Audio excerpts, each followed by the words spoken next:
Yeah. So. So that you were studied then by that. No, it never panned out. Okay. Okay. It never panned out. Okay. I don't really know why. It's kind of like talking to a psychologist once every 3 months when they have time. Oh, right. That's what it's like at the VA. And you're like, gee, thanks, I'm over it now. That was months ago. Appreciate it. And thanks for giving me all these different kind of pills that make me feel worse. Right. Now, what all, speaking of VA services for PTSD, what all types of things had they tried to do? Well, they wanted to get me on Prozac. And with the painkiller addiction, I'm just not really comfortable with taking pills. I'm not. And I don't know if it's association or what. You just didn't want to add another one to the mix. Well, yeah, I'm already taking oral chemotherapy for my leukemia. And I did research about whatever SRI or SSRI or whatever they're called. SSRIs. And I didn't feel like it was warranted. I didn't think it balanced out. I'll eventually get to where I want to be just through experience and time with healing. And that's not to say that certain situations present themselves, I don't go automatically right back through whatever trauma that my brain's associating it with. But on a whole, daily, things slowly would get better over weeks and months. And I've been out for 5 years now. So before I came to see you, I was 100% better than I was when I first got out. Right. But now I don't even identify with who I was the week before I came to see you. I don't have the capacity to understand how it can be so different other than science and all the dendrites and brain cells talking to each other and hemispheres not blocking each other for security. Right. And openly communicating with each other. Right. Right. It's like you had a whole big security detail in your brain. Constantly. Yeah. Over everything. Over everything. It's probably why I'm in school for emergency management. Oh, interesting. Interesting. I don't know. Because that's a comfortable zone. And I'm good at it. Sure. Sure. And that won't change in terms of your being able to handle those kinds of situations. It's not like you had your internal emergency management system turned off. You just had it reset to where it knows how to take a break. Right. And when it's not needed, it's not needed, and it doesn't have to be on. Totally. And that actually ups my energy for everything else. Things that I enjoy doing, things that I didn't enjoy doing, that I now have the energy for, and I get really excited over really trivial things, and people think I'm kind of kooky right now. So I'm like, yes, hike, okay, let's do it. But it's all that energy that's not being spent on preserving itself. Sure. That's huge. Mm-hmm. It's awesome. Yeah, I think of fire departments. They go on a call, they put out the fire, then they go back home, they take off their stuff, they go back to whatever they were doing, and they go back to set point, 0. So suppose a fire truck goes out on a call, they put out the fire, and that was so much fun, they're so hyped up, they get in their truck, they drive around, there's got to be another fire out here somewhere, let's find it, and they do that for the rest of their lives. Yeah. And that's essentially what the central nervous system does when it gets stuck in that place. It's also a good adrenaline rush too, though, and that's very addictive. Absolutely an adrenaline rush, you bet. And it feels better than it felt before you got that. So it's like a little shot of heroin. Boom, boom, boom. Give it to me again. That's a very good thing to notice. Lunch on my sleeve, sorry.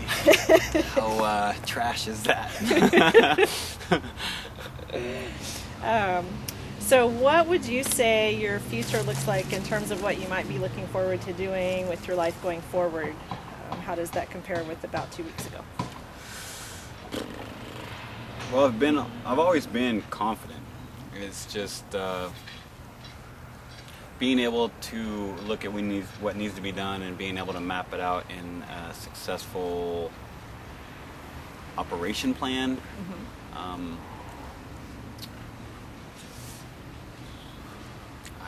I don't think there's anything that's going to stop me from being able to do what I want.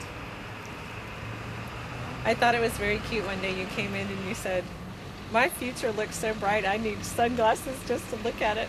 It had been so long since I felt good. Yeah. And And yeah, I mean, it's never been about my ability Right. within myself. Right. It's always been about Yeah, coping mechanisms. we talked about that. The idea that it isn't about your ability, it's about the things that are between you and realizing your ability, which aren't bad things. They're there for a very good reason. Your brain does those reactions for very good reasons. They just happen not to be acceptable in the whole picture. Yeah, essentially, you're your own roadblock. Yes. And then you get in that vertigo spiral, Yes. and then it's comfortable. Yes. And then you don't know where to step off. Right. You lose the comparative sense of what it could be like without that. Right. Right. So I describe this work not as a treatment or a cure or even a diagnostic technique for some condition or ailment, but rather as a means to help your brain help itself allocate its energy more toward the present moment and away from the traumas and distresses of the past. And you're describing exactly that. Yes. Yes. I'm staying with some friends. I don't think I've woke up screaming or in combat, or because sometimes I'll oversleep Sure. and Chris would wake me up and I'd be in combat. I'd grab him, he'd just startle me, and I'd go defensive. How often did you say that would happen before? Well, up until recently, or without a lot of alcohol, I would only sleep a couple nights a week anyway. Ooh.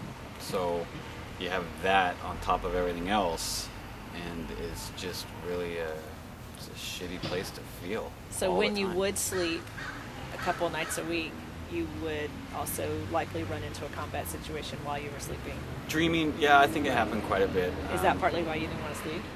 Possibly. Yeah. It's possibly why I mean, some part of me was thankful that the VA only had a psychologist available, like it was trying to see my oncologist, because they have no idea, they don't care, they're not invested, they're going through a simple little spreadsheet that they were taught in school. Sure. And that's great if you're a spreadsheet. If I'm the exact same way as the other person. Right.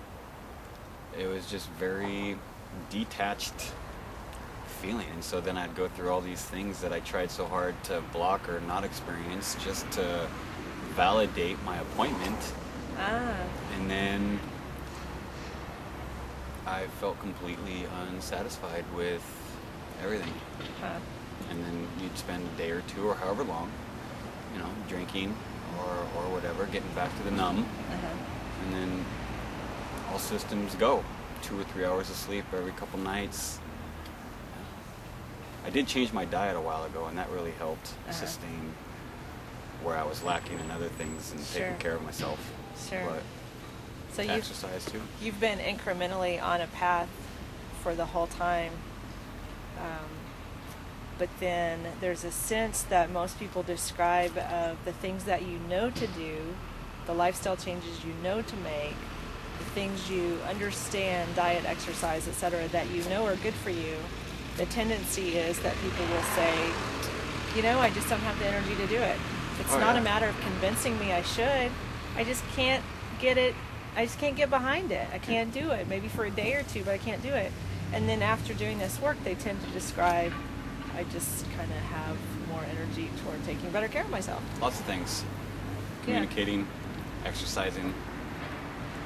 It's not an uphill battle to do those things. No, it's replaced the desire to put yourself down. Huh. That's a big net increase, huh? It's totally awesome. All that money for alcohol and tobacco is going to go for gym membership. Sweet. I know. If you were talking to another vet that suffers similar issues, or maybe who has a PTSD diagnosis himself and wants to take advantage of the new rules in Oregon whereby the VA will pay for PTSD services outside the VA system, what would you tell them? I would tell them the same thing I would tell anybody. I think that this should be every single person on the planet. It should be as accessible as a yoga class. Because what's a trauma for me is going to be different from a trauma for you, and your self-defense mechanisms that your mind creates for sustainability and survival it's different for everybody. That's why I think passive aggressive labeling is a ridiculous psychological label. So, I volunteered for a little while because, you know, a lot of the guys were saying the same types of things that I was feeling, and nobody could relate to them. I don't know you. I don't want to sit in a group. And some people that works for, that's awesome. Sure. The pills work for some people, and they're just totally fine with taking those, and that's awesome. Whatever works for you. But yeah, it was the same types of things. I don't want to take any pills. I don't want to drink anymore. I don't want to hit my wife. You know, I don't want to road rage to the point where my kids are crying in the back seat of the car. You know.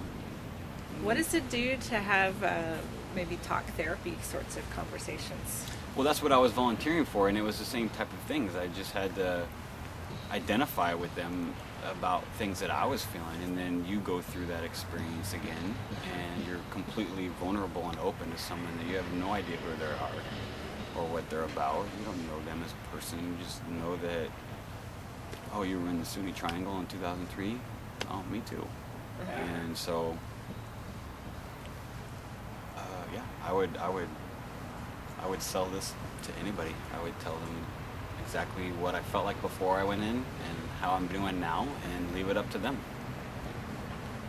And often vets will talk about the idea that exactly with the talk therapy, that's so not part of this. Yeah, this work, and because we haven't had any of those conversations. You haven't had to tell me anything about your experience, because to do what I do, it doesn't matter.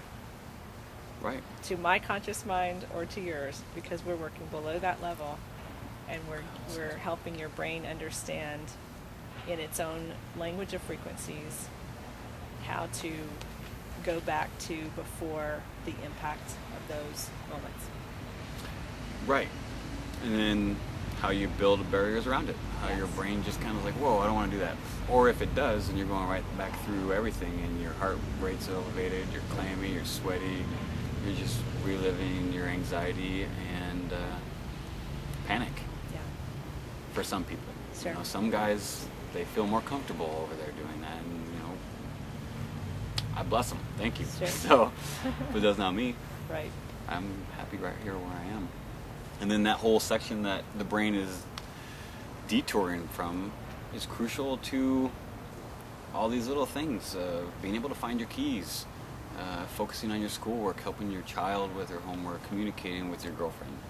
And it just becomes a wasteland. Sure. So to speak. So the energy that you now have to live your life is all claimed back from the energy you were having to spend to maintain your life. Right. All this energy to be progressive and positive. I'm not saying that I'm positive all the time, because there's a lot of morons out there. I enjoy pointing that out. So, but it's it's just a better feeling all around. Awesome. Very good.